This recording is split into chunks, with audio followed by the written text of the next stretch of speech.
If you've clicked this video, you made the right choice. This is probably one of the most important videos and the most widely distributed videos that we are going to have. It may not have the most views, but we send this video out to almost every one of our clients, and almost everyone uses this here in the gym. What is it? HIIP, hamstring, inner thigh, IT band, and piriformis.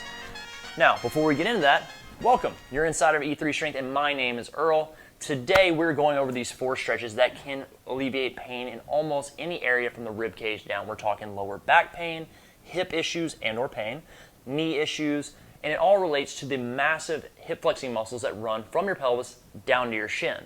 We'll talk more about those in a minute.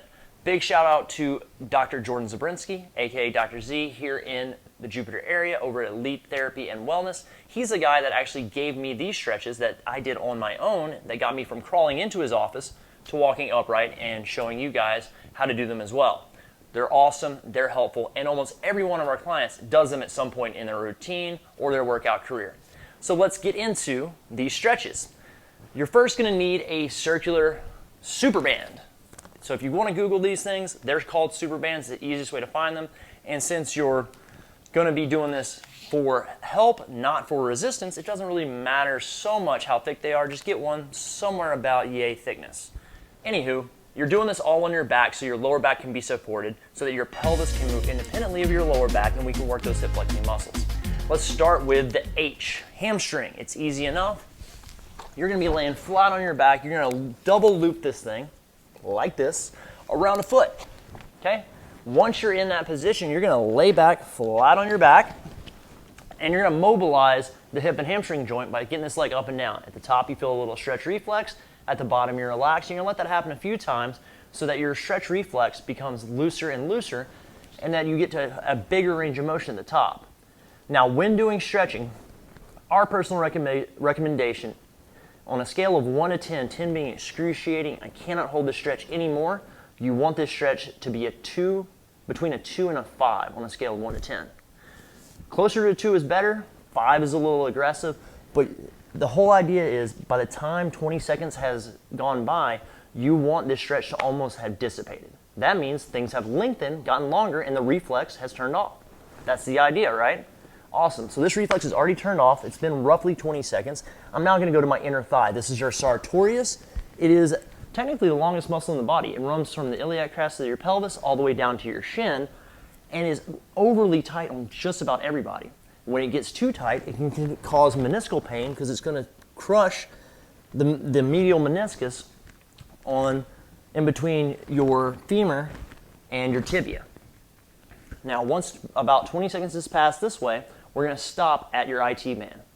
Now, you've seen a video like this in the past. It's because we made the same video, but it's missing this next stretch. So when you come back across your body, you're going to be going toward a piriformis stretch on the outside of your body. You're going to stop and stretch your IT band. To do that, you're going to stop right here with your heel roughly over your opposite hip. So it's like an angled hamstring stretch. And you're just going to pull back ever so slightly, something between a 2 and a 5, hold for 20 seconds. When you do, you feel a hamstring stretch, but it's more toward the outside of your hamstring. With that being said, don't forget to keep this leg flat. That's going to keep your pelvis flat before. It's not going to give you a false range of motion and make you think you're more flexible than you actually are. Once 20 seconds has subsided, and again, you may feel this a little in your hip, and that's okay, you're then going to go to your piriformis.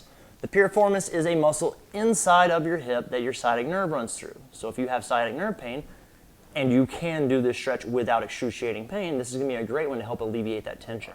The point of this video is so that you guys can do these at home, because stretching alone after your workout is only going to give you a break even. You're going to undo the tension that you added in the gym or in physical therapy or whatever you're doing. You're not going to be necessarily getting better. Now, if you stretch 3, 4, 5, 6 times a day, I know that sounds crazy, but again, it's 20 seconds per stretch. That's 80 seconds per leg. It's not that long of an amount of time.